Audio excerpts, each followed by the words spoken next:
नमस्कार, न्यूज मंच देख रहे हैं आप और मैं हूं विशाल वैभव। अखिल भारतीय पान महासभा के राष्ट्रीय अध्यक्ष इंजीनियर आईपी गुप्ता ने जो है मुजफ्फरपुर में बड़ा रैली किया और इस दौरान जो है लोगों का जनसैलाब देखने को मिला। कहीं ना कहीं अपने खोए हुए आरक्षण की प्राप्ति को लेकर ताती तत्वा समाज जो है अब कह सकते हैं कि काफ़ी जागरूक हुआ है और इसको लेकर मुजफ्फरपुर की रैली जो है कहीं ना कहीं एक बड़ा संदेश दे रहा है। और इंजीनियर आईपी गुप्ता ने भी जो है सरकार को सीधी चुनौती दे डाली है। क्या कुछ कहा है इंजीनियर आईपी गुप्ता ने, आइए आपको सुनवाते हैं उनका संबोधन। बने रहिए न्यूज मंच के साथ। न्यूज मंच के लिए मुजफ्फरपुर से रजनीश कुमार के साथ विशाल वैभव, पटना। मैं कांग्रेस में हूं, लेकिन मैं जानता हूं कि सबसे पहला अगर हाशिए पे पान समाज को लाने वाला है तो वो कांग्रेस की सरकार है। 1992 में लालू जी ने 3 महीने के लिए हमें पान का दर्जा दिया, अनुसूचित जाति बनाया और एक तकनीकी कारणों से वो चिट्ठी निकलना चाहिए था, कार्मिक से निकाल दिया कल्याण विभाग से और 3 महीने के बाद वो चिट्ठी वापस हो गई। 15 साल उसके बाद लालू जी राजद राज करती रही बिहार में, हम लोग वोट देते रहे। उनके बिना केंद्र की सरकार उस समय भी नहीं चलती थी। अगर राजद चाहती, लालू जी चाहते तो हमें आरक्षण मिल सकता था कि नहीं मिल सकता था? मिल सकता था, लेकिन राजद ने नहीं चाहा। तो दूसरा आदमी जो हमारे पीठ में लात मारा, वो कौन थे? वो राजद की सरकार थी। और आपको पता कि 12 अगस्त 2024 को नीतीश जी पान समाज के लिए कलम कसाई बनते हैं और साइन करते हैं कि हे पान अनुसूचित दर्जा का प्राप्त करने वाले तटवा तांती की लोग, मैं तुम्हारा औकात दिखाता हूं और तुम्हें फिर से कांति तटवा बनाता। ये कौन थे? ये हमारे माननीय मुख्यमंत्री, जिनको हमने कंधे पे बिठा के 2015 के बाद कुर्सी तक पहुंचाया, सीएम बनाया। 9 साल में पान समाज में लाखों बच्चा पैदा हुआ। 2015 में लाखों बच्चे वो क्या बन के पैदा हुए? पान का अनुसूचित जाति बन के पैदा हुआ। और 12 अगस्त 2024 को वो बच्चा जिसका कोई दोष नहीं है, वो क्या बन गया? तांती तटवा बन गया। वो बच्चे जो हमारी बेटी बेटियां पान बन के पैदा हुई, उसको तांती तटवा बनाने वाले, उसका क्या नाम है? वो किसकी सरकार है? वो जदयू की सरकार है। अभी तीसरा जो हमारे पेट पे लात मारा, वो जदयू की सरकार है। ये 9 साल तक हम अनुसूचित जाति बने रहे और हमने डिलीशन के लिए बिहार सरकार ने एक प्रस्ताव भेजा भाजपा को कि तांती तटवा जो शब्द है भारत सरकार में, उसको डिलीट कर दीजिए। 9 साल हम लोग दौड़ते रहे, आते रहे, जाते रहे, भाजपा को पानी पी के वोट देते रहे, लेकिन उन्होंने डिलीशन नहीं किया। अगर वो डिलीशन करते तो सुप्रीम कोर्ट में हम लोग केस जीतते। तो सबसे आखिरी लाख हमारा वोट लेके हमारा ही पेट पे किसने मारा? वो भाजपा की सरकार है। तो हमारे लिए कांग्रेस हो, राजद हो, जदयू हो, भाजपा हो, समय समय पे सबने अपने पैर निकाले और एक एक करके हमारे पेट पे पीठ पे मारते रहे। वक्त था नीतीश जी राजनीति की गोटियां खेलने में भारत में सबसे माहिर है। राजनीति उनसे बढ़िया कोई नहीं करता, कोई नहीं जानता।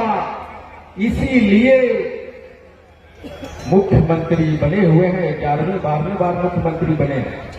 लेकिन माननीय मुख्यमंत्री जी, आपने एक बार और अपने जीवन की आखिरी गलती, राजनीतिक गलती कर दी है। आपने पान तांती तत्वा को समझने की भूल, राजनीतिक भूल कर दी है आपने।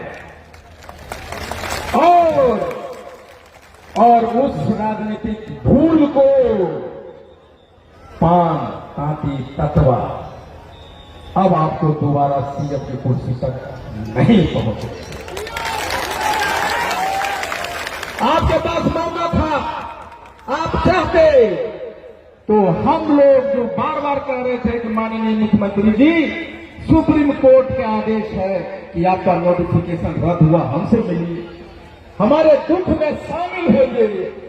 हमारे लोग जाते रहे, हम चिट्ठियां लिखते रहे, हम अपॉइंट के लिए समय मांगते रहे मिलने के लिए, लेकिन उनके पास, अन्य लोगों के पास मिलने के लिए समय था, लेकिन वो हमें अपने जूती के नोक पे रखने वाले औकात के बराबर समझते थे, इसलिए उन्होंने मिलने का समय नहीं दिया। एक मौका था, मिल सकते थे, हमारी आंसू पोंछ सकते थे, आपने अपनी पहली मौका गंवाया। आपके पास दूसरा मौका था कि आप एक फोन उठाते और अमित शाह जी को कहते, अमित भाई, हमारे बिना तुम्हारी सरकार नहीं चलेगी, हमने तांती तत्वा को पान बनाया है। जिस तरह आप सुप्रीम कोर्ट के डिसीजन को बदल रहे हो, उसी तरह एक अध्यादेश लाओ और हमारे पान समुदाय के भविष्य को रक्षा करो। आप कर सकते थे, आप नहीं किए, आपने दूसरी गलती की, आपने दूसरी मौका करा। आप चाहते तो रिव्यू पिटीशन में जा सकते थे, आप रिव्यू पिटीशन में जाते तो ये जो आपने तांती तत्वा हमको दोबारा बनाया है, उसको रोका जा सकता था, और आप जाते तो सुप्रीम कोर्ट सुनती उस रिव्यू पिटीशन को, और हमारे बच्चे बच्चियों को जो जिल्लत की जिंदगी गुजारने पे मजबूर हुए हैं, जो जिनकी नौकरियां छीनी गई, जिनके अपॉइंटमेंट रद्द किए गए, मेडिकल कॉलेज से निकाले गए, हमारे बच्चे डिप्रेशन में चले गए, कितने लड़के लड़कियां दिल्ली से वापस आ गए, वो राजमिस्त्री बनने के लिए मजबूर हो रहे हैं। आप चाहते तो हमारे बच्चों की जिंदगी संभाल सकते, लेकिन हम पान और तांती तत्वा को आपने कीड़े मकोड़े जैसा समझने के काम किया, और जो बच्चे उस नाले से निकल के सांप की जिंदगी में जाने वाले थे, नौकरी पाने वाले थे, आपने उन्हीं लोगों को दोबारा कहा, तांती तत्वा के बच्चों, तुम्हारी कहां औकात कि तुम नाली के कीड़े से निकलकर साफ पानी में रहोगे। लो, मैं तुम्हारा आरक्षण छीनता हूं और तुमको उसी नाली के कीड़े बनाने के लिए मजबूर करता हूं। तुम जाओ, तुम औकात दिखाओ। हमारी औकात क्या? नाले कीड़े का। हमने मिन्नतें, घुटना टेका, रोए, गिड़गिड़ाए, लेकिन हमारी औकात कहां कि मुख्यमंत्री जी हमारी सुने, भाजपा की सरकार हमारी सुने। वो तो समझता है कि पान तांती तत्वा के वोटर्स हमारे गुलाम है। तुम जाओ या न जाओ, जय श्री राम का नारा हमारे पान के बच्चे लगाएंगे और जाके वोट डाल देंगे। इसकी क्यों सुनते हो? मैं चंपारण में गया, मैं मोतिहारी में गया, गांव में गया। मोतिहारी से मैं जब चंपारण जा रहा था, एक जगह चाय पीने के लिए बैठा और वहां के लोग आए, कहे कि सर आपको देखने के लिए रात भर सोया, मैंने आपसे मिलने आया हूं। हमारे समाज में बेटी बेटियों की शादी होती है तो ढोल बजाने वाले जो चमार जाति के लोग हैं वो आते हैं, हमारे यहाँ खाना नहीं खाते, हम उनको चावल दे देते हैं, अनाज देते हैं, वो बना देते हैं। हमारे यहाँ ब्राह्मण, हमारे यहाँ कुर्मी, हमारे यहाँ जाटव, हमारे यहाँ राजपूत भूमिहार नहीं खाना खाते। सुन लो मुख्यमंत्री जी, आपके चंपारण की और भाजपा की सरकार सुनो, जो चंपारण के पान समाज के लोग की अवस्था आज भी है, उसके घर में छुआछूत प्रदेश के बाद प्रदेश अध्यक्ष, राष्ट्रीय महिला अध्यक्ष, राष्ट्रीय बोलता हम बोले चंपारण के माननीय अध्यक्ष शिवालक महतो जी से, पूरन जी से, मोतिहारी के हमारे अध्यक्ष हरिहर दास जी को कि आप ठंडा ढोल लगाए घूम रहे हैं भाजपा का, और भाजपा एक तलवार लिए आपके गर्दन को काटने सामने खड़ा है। झंडा उतारिए और पान समाज का झंडा, पान समाज का झंडा उतारिए। और उन्होंने वो झंडा निकाला। मैं कहा कि पार्टी का झंडा पीछे करो, पान का झंडा बुलंद करो। हम न कांग्रेस के हैं, न जदयू के हैं, न राजद के हैं, न भाजपा के हैं। हम पहले पान है, हमारा झंडा आगे होगा, पार्टी का झंडा पीछे होगा। हमने कहा, पर जब सब कुछ हार गए तो मैंने सोचा कि अब क्या होगा। सरकार ने मुझे, हम लोगों को, पान जाति के लोगों को जहाज से समुद्र में फेंक दिया है, बीचों बीच। कहां जाएं हम, क्या करें? जब आपको समुद्र में फेंक दिया जाता है तो आप विशाल काय व्हेल मछली या विशाल काय मगरमच्छ से भी लड़ते हैं, और वहीं से जंग हुआ। हाको रथम पान है। सामने एक मगरमच्छ था और एक विशाल काय व्हेल मछली थी, और बीच में पान समाज घिरा हुआ था। तब सोचा कि हमें अपने अस्तित्व को बचाने के लिए, अपने आप को बचाने के लिए हमें लड़ना होगा, और उसी का लड़ाई का नाम है हाको रथम पान। दोस्तों, जब मैं सोचा कि मैं आंदोलन करूंगा तो हमारी शक्ति क्या है, हमारे कमजोरी क्या है, हमारा शक्ति क्या, कमजोरी क्या है।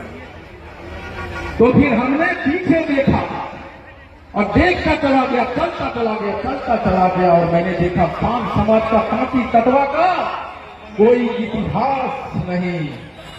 जब पान समाज का कोई इतिहास नहीं, जिस समाज का कोई इतिहास नहीं, उस समाज का कोई भविष्य नहीं। जब भविष्य नहीं है तो इतिहास बनाने, इतिहास लिखने और इतिहास रचने के लिए पैदा हुआ हाको रथम पान। और भविष्य बनाने के लिए जब इतिहास बनेगा तो भविष्य बनेगा, और भविष्य बनाने की प्रक्रिया का नाम है हाको रथ, हाको रथम पान। फिर और मैं पीछे गया, और जब मैं पीछे गया तो मैं देखा हमारे पास कोई महाराणा प्रताप नहीं, हमारे पास कोई बाला साहब ठाकरे नहीं, हमारे पास कोई काशी राम नहीं, हमारे पास कोई लालू यादव नहीं, हमारे पास कोई रामविलास पासवान नहीं, हमारे पास नीतीश कुमार नहीं। यानी जिस समाज का कोई चेहरा नहीं होता, उसका कोई पहचान नहीं होता, फिर वहीं पे पैदा होता है हाको रथम पान। हाको रथम पान है, जब गली गली चलेगा तो चेहरा बनेगा। मुजफ्फरपुर में चेहरा बनेगा, सीतामढ़ी में चेहरा बनेगा, दरभंगा में बनेगा, मुजफ्फरपुर में चेहरा बनेगा, सीतामढ़ी में चेहरा बनेगा, दरभंगा में बनेगा, मधुबनी में बनेगा। हर जगह चेहरा का निर्माण होगा, और बिहार में देश लेवल पे भी चेहरा का निर्माण होगा, और कहेगा ये देखो, ये पान समाज का चेहरा है। और आज इस ग्राउंड पे इतनी भीड़ देख के, ये सिर्फ मुजफ्फरपुर में नहीं, पूरे देश को दिखाया है कि हाको रथम पान चेहरा निर्माण के लिए और इतिहास बनाने के लिए मैदान को छोटा कर दिया। और इसी का नाम है हाको रथ हम पान। फिर हमने देखा जब इतना बड़ा आंदोलन करेंगे तो क्या होगा, हमारे पास शक्ति क्या है। मैं पीछे गया, मैंने देखा कि हमारे जो सबसे बड़ा शक्ति हमारे पास है कि हम 80 लाख हैं। हाको रथ पान के निर्माण के लिए जो सबसे बड़ा ताकत मेरे पास था वो क्या था कि हम 80 लाख, ये मेरी ताकत है। फिर क्या होगा, 80 लाख तो हम 18-78 बरस में हैं, तो हमारी ताकत कहां गई।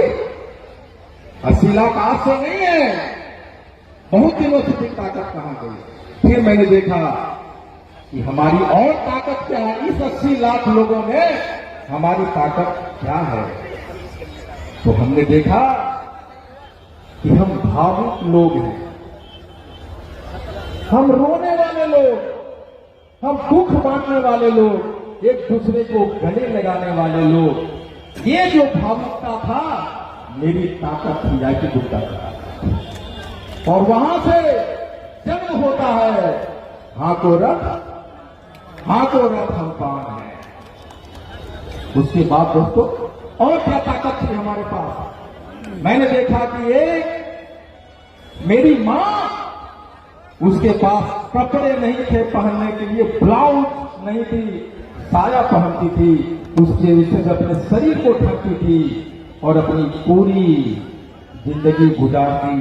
तो मैंने कहा कि मेरी मां बहने, मेरी मां जिंदगी भर साये पहन के गुजार सकती है और आईटी गुप्ता को जन्म दे सकती है। तो हर पान समाज की मां आईटी गुप्ता की मां है, जो किसी भी परिस्थिति में रह सकता है, और वो मेरा ताकत था। फिर क्या था, हमने कहा कि हम मजदूर लोग हैं। चेन्नई में, मद्रास में, मुंबई में ऊंचे महलों पे ईंटा जोड़ने वाला, बिना डरे बिना थके काम करने वाला वो मजदूर कौन है, वो ताती तत्व है। वो नहीं डरने वाला, अपने घर की पालन पोषण करने वाला, जब चढ़ सकता है, ईंटा जोड़ सकता है, तो हाको रथ हम पान को जन्म दे सकता है। और वहीं से पैदा हुआ हाको रथ हम पान। यही नहीं, मैंने हाल के दिनों में देखा कि अपनी मां, अपनी बहन, अपना बाप महीना महीना नहीं नहा रहा है, नहीं नहा रहा, और अपने बेटे को पढ़ाने के लिए पटना भेज रहा है, दिल्ली भेज रहा है। मेरी मां बहनें अपनी जेवर बेच रही है और वो भेज रही है पटना पढ़ने के लिए। इसका मतलब क्या है कि अपना सब कुछ निछावर कर देने वाले अपने बेटे के लिए वो मां बाप को भावना, वो ललक, उसका बेटा अफसर बने, वो ललक आईटी गुप्ता की ताकत बना, और वहां से पैदा होता है हाको रथ हम पान। और मैंने प्रण किया कि हाको रथ हम पान आंदोलन करेंगे, तो उसका नाम क्या होगा। कभी आपने सोचा हाको रथ हम पान मैंने क्यों कहा। हमने कहा ये रथ पान समाज जब तक हाँकता रहेगा, तब तक, जब नरेंद्र मोदी, नीतीश कुमार रथ के सामने में रिजर्वेशन का चिट्ठी लेके खड़ा हो और कहे, हे पान समाज के लोगों, रोको रथ, तुम पान हो।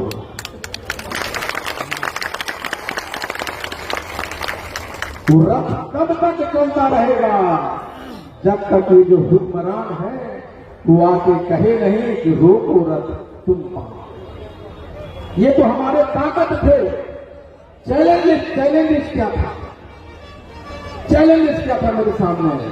चैलेंज था 80 लाख लोगों को एक सूत्र में बांधना, आंदोलन के लिए सड़क पे लाना, एक एक बच्चे के दिमाग में ये देखना कि लड़ना होगा, लड़ने के लिए सीखना होगा।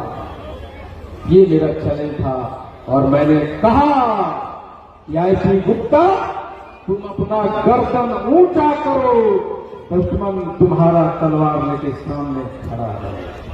और मैंने अपनी गर्दन ऊंचा किया और सामने तलवार खड़ा लोगों को कहा कि मैं निकल गया हूं और वो ताकत मुझे देती है हाथों रखा पाऊं। अब क्या थे कि हमारे लोग जब जब इतिहास हुआ, इतिहास जब जब हुआ, तब हमने देखा है कि इतिहास ये लड़ाई के खिलाफ, जिसके खिलाफ हम लड़ते हैं, वो आपके ही लोगों को आपको हथियार बनाती है। ये हो चुका है। दरभंगा में 24 तारीख को हमने एक रैली रखा था और 17 तारीख को एक रैली हमारे लोगों ने रख दिया। उसमें किसको बुला रहा है? उसी को बुला रहा है जो हमारी आरक्षण को छीना है, उसको बुलाया जा रहा है। और हमारे लोगों को गाय भैंस की तरह वहां हाँके जा रहे हैं। लेकिन दोस्तों, दरभंगा वालों, ये हाँको रखम पान, हमारी लोग उनकी कुर्सियां उतारने पे लगे हैं। तुम चाहे लाख कोशिश करो, 24 तारीख को हम दिखाएंगे कि हम जिसको तुम बिठाना चाहते हो, ये भीड़ तुम्हारा, भीड़ हमारा, और नेता हम तुमको नहीं बनने देंगे। ये भीड़ भी हमारा होगा और नेता भी हमारा होगा और उसी का नाम है हाथों रखम। शायद आपको पता नहीं, हमारे फिर दूसरा चैलेंज था कि सरकार हमें डराने धमकाने की कोशिश करेगी, लोग हमारे डराने धमकाने की कोशिश करेंगे। अब 4 दिन पहले हमारे घर पे सतीश 2 आदमी आता है, कार से आता है, सतीश नवता में आता है, मेरे गेट पे आता है, घूम के फिर चला जाता, फिर आता, फिर चला जाता है। और वो पिक्चर हमारे सीसीटीवी में कैद होता है। उसके बाद भी मैं मालूम था ये होने वाला है, लेकिन उनको जो हमारे घर पे आए और जो उनको घर पे भेजे, उनको बता देना चाहता हूं कि हाथों आंदोलन करने वाले न जेल से डरते, न जांच से डरते, न गोली रफ्तार से डरते। एक बार आईपी गुप्ता के जब मिटा दोगे तो मुझे मालूम है कि हाथों रखम पान से 1000 आईपी गुप्ता गली गली में पैदा हो जाएगा। क्या करोगे उस समय जब आईपी गुप्ता पैदा होगा? वो हो चुका है। और मैं ये भी बता देता हूं कि आईपी गुप्ता रहे या ना रहे, हाथों रखम पान चलेगा और चलता रहेगा। हमने कहा कि जो मर्द होगा, हमने कहा था कि भाई हमको 1000, लाख, 2 लाख का भीड़ नहीं चाहिए, हमको 5 मर्द दो और उस 5 मर्द से बिहार की ताकत को मैं दिखाऊंगा। और हर एक जिला में 5-10 मर्द पैदा हो रहा है। उसका जनक कौन है? हाथों रखम पान। तो हमने कहा कि मेरा पहला लक्ष्य था कि मुझे आरक्षण वापस दो। फिर इस आंदोलन का दूसरा लक्ष्य था कि हमारा भी नेता पैदा हो। नेता कैसे पैदा होगा? ये लक्ष्य हमारा है कि मुजफ्फरपुर में हमने वोट देते रहे। रामचंद्र बाबू से मैं कहानियां सुनता हूं, वोट देते रहे, नेता बनाते रहे। लेकिन आज के बाद 2025 में 5 समाज का एमएलए होना चाहिए कि नहीं होगा? मुजफ्फरपुर में होना चाहिए कि नहीं होना चाहिए? जो ये भीड़ जुटाया है मुजफ्फरपुर के 5 समाज का लोग, उसमें से एक एमएलए बनेगा, मोतिहारी से बनेगा, सीतामढ़ी से बनेगा और वहां जाएगा विधानसभा में और बोलेगा बहुत हो गया, अब 5 समाज आया है, क्या कानून बनाते हो मुझे दिखाओ। हमारा नेता आईटी गुप्ता सड़क पे खाक खा रहा है और तुम यहां बैठ के कुछ भी करोगे नहीं चलेगा। आइए, हमारा नेता विधानसभा के अंदर आंदोलन करेगा और आईटी गुप्ता सड़क के बाहर आंदोलन करेगा। आईटी गुप्ता जिंदाबाद, आईटी गुप्ता जिंदाबाद,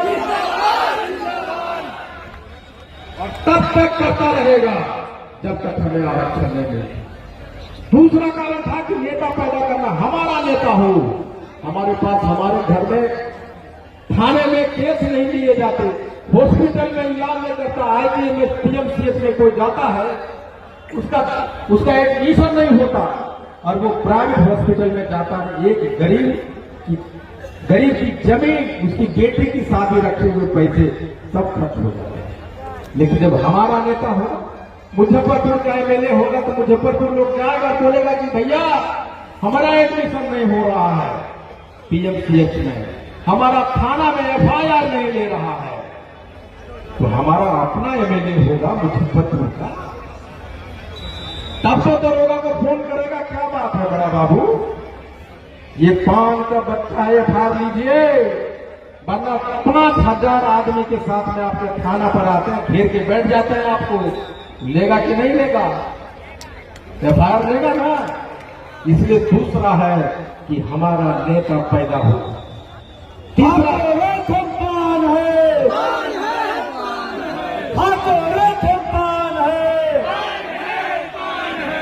तीसरा तीसरा हमें पॉलिटिकल जात बनना, राजनीतिक जात बनना। राजनीतिक जात का मतलब क्या होता समझते हैं? अगर हम कोयली होते, अगर हम कुर्मी होते, हम भूमिहार होते, हम राजपूत होते, और अगर हमारा आरक्षण छीन लिया होता नीतीश कुमार, तो उनकी हिम्मत होती, बोलते यार ये तो पॉलिटिकल जात है, ये पॉलिटिकल जात है, इसकी आरक्षण नहीं छीनो। आप मुसहर जाति को सीखिए उनसे, उनके पास ढंग के कपड़े नहीं, उनके पास खाने के पैसे नहीं, घर नहीं, लेकिन उनके समाज में मुख्यमंत्री है, एमएलए है, मंत्री है, एमपी है। हमारे पास क्या है? इसलिए मैं कहता हूं एकता नहीं, जागरूकता चाहिए, और जागरूकता जब होगी